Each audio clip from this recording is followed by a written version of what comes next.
See, if I were to be on the podium, ideally I was invited to go with the Vanuatu delegation. Unfortunately, I couldn't make it. Okay. Every year I go on the strength of Vanuatu or the Pacific nations, and I go into the chamber. Ideally, I would have given my president a thumbs up, right? Why? Ghana's position with the UN has been very consistent. We've been very consistent on enhancing global peace and security for sustainable and then what? Sustainable security in the world and inclusive development. That has been the Ghana's position. Okay. Ghana's position had also been a global fighter and support of what? A climate and all that. But then back to a country where he made mention specifically humanitarian crisis in two notable countries. One, that was Sudan, and then two, the Palestine. The president couldn't have made that opportunity with that state setting the stage. And that is what I expected when the Ghanaian president mounts the stage. These are some of the issues that we'll be dealing with. Not to mix yourself up into world politics. As happened, the last UN General Assembly attended by the former president, His Excellency Nana Addo Akuffo, where he declared and made a statement which actually didn't receive any applause, that Ukraine and Russia, every bomb that hit on Ukraine target affects the pocket of Africans. Okay. But he didn't do the reverse entry that any Ukrainian bomb that hits on target of Russia also increases or enriches the African's pocket. So you look at the dynamics. You don't go out. The president was very direct on the African issue. And the African issue, why he worked amidst catastrophic humanitarian situation over Palestine, for instance. He first mentioned of Sudan. Then he brought in Palestine because Palestinian state was recognized by the African Union. Yeah. And for that matter, Ghana was the strength behind all this. And we gave Yasser Arafat an honorary member of the African Union, whereas it has no other organization. So ideally, it is incumbent on the neck of every Ghanaian president to make mention of anything. Let us not forget, since the inception of UN and since Ghana joined the UN in 1957, we've had the chance to be members on the UN Security Council. We've been there between 1962-63. We were a member for 2 years. We've been there in 1986-87, 2006 and 2007. And then lastly was 2002, 2023, 2022. Look at when Ghana, Madam Ayoko, or His Excellency, the President of the Republic, made mention of two-state solution for, what's the name, Palestine and then Israel. Israeli ambassador in Ghana here warned Ghana president over utterances, as he refers it, which is not acceptable. But I think President Mahama, he has done me a great job and he has really posited Africa on a very respectful listen because most Africans would dare not even touch that dial, especially on the soil of the United States. And for that matter, if the president sets the tone for the Africans to discuss about it, he is saying that yes, there is selective with regard to the situation. But currently, as we speak, the biggest refugee exodus inland displaced people in Sudan, over 12 million. Look at it from that angle. What has UN done? Virtually nothing. UN is doing nothing about it. No other country is doing about it. But then when there's an issue that bothers in a small country, certain Israel and some other jurisdictions, in the reference of President Mahama, Ukraine, should anybody tell me, post-World War, what is the West and Western world?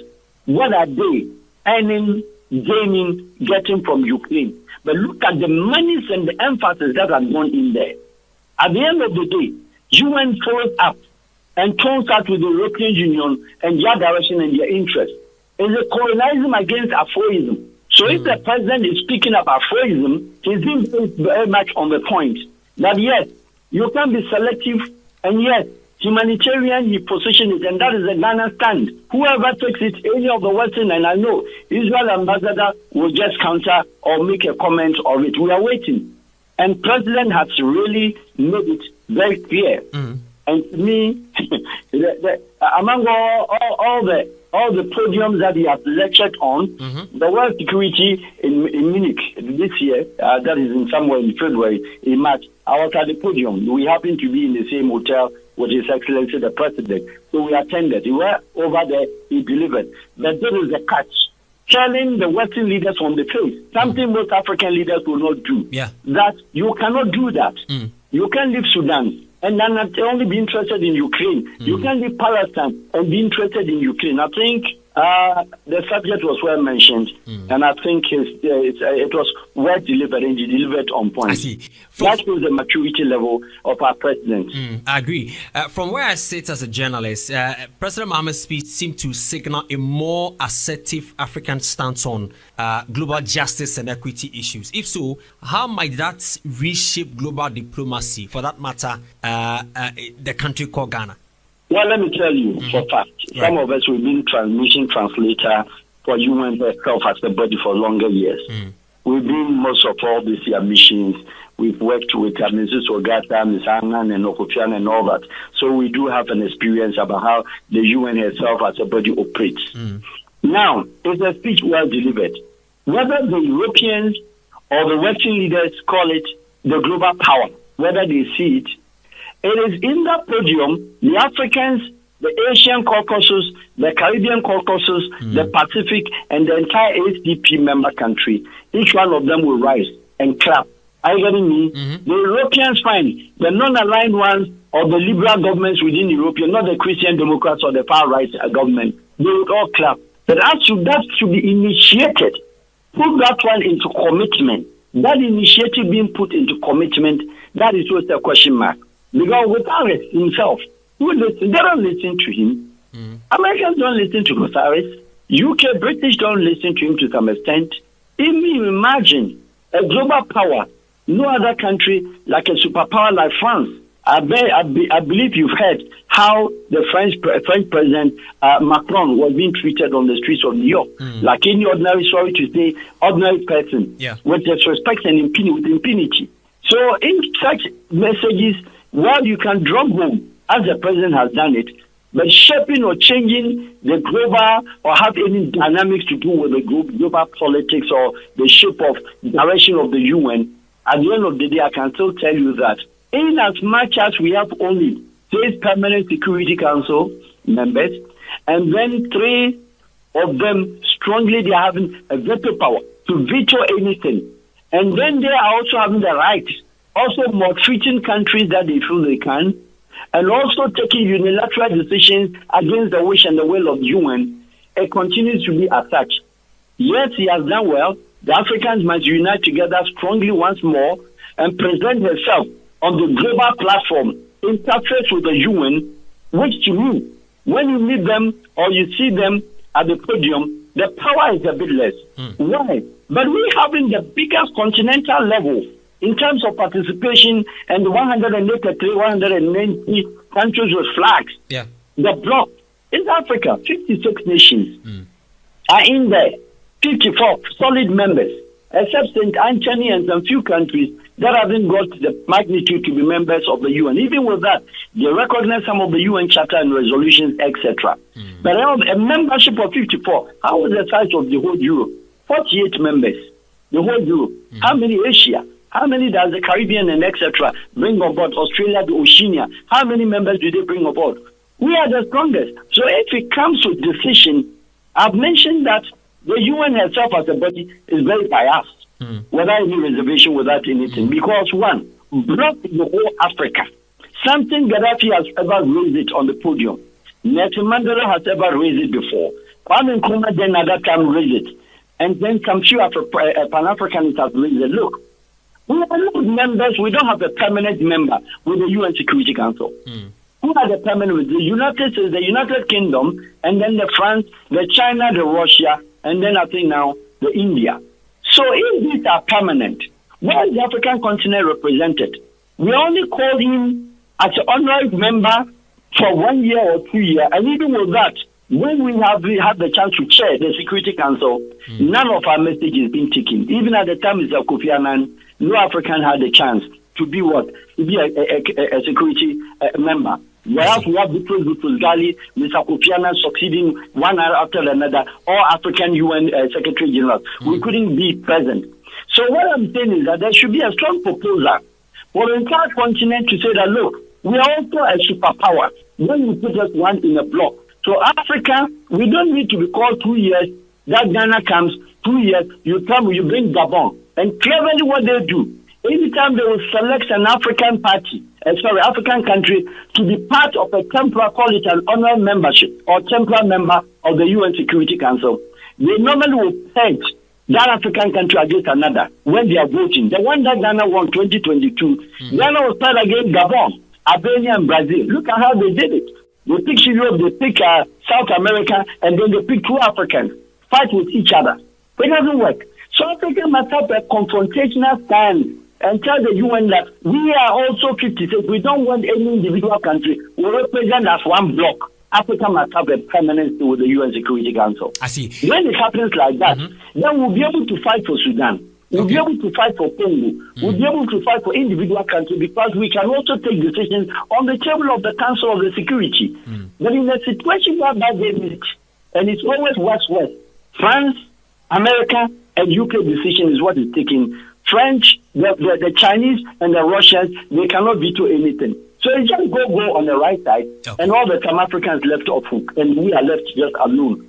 In my view, messages like that from President Mahama should rather ignite the OAU, that is the African Union, for them to do more and have one unified state, devoid of any Western influences, and present Africa continent as one member. If we happen to be there, there would be a lot of things that could be solved as far as the UN Security Council and the world policy and the world order as well is concerned. After the UN Security Council and the UN Secretary General, there's nothing they could do for any country in Africa. Fantastic. And I'm glad that you talked about what the African Union can also do. So, I mean, from what President Mahama talked about, I mean, no wonder he received applause from union members. It suggests that the UN is ready to take some reforms to reshape the UN 80 years on. What do you think, or what reforms would you suggest to us here in Africa, especially the African borders, the African Union, to also deal with some of these matters, conflicts, economic instability, political instability, and all that? Look, because I understand the UN system very much, because the food that I eat, since I was 20 years, 21, I've been with their system, so I understand what it is. Okay. Look at it from the dynamics of contributions to the UN fund. Yes, America says yes, we contribute more according to per sizes of economy of countries. But let us not forget that when you box all those things together, because American time was in so that is why they have a fair share and greater things that they do, unilateral decisions, UN cannot talk. But come to terms with countries like Peru, the Latin America, Peru, El Salvador, San Salvador, name them, Colombia and all that.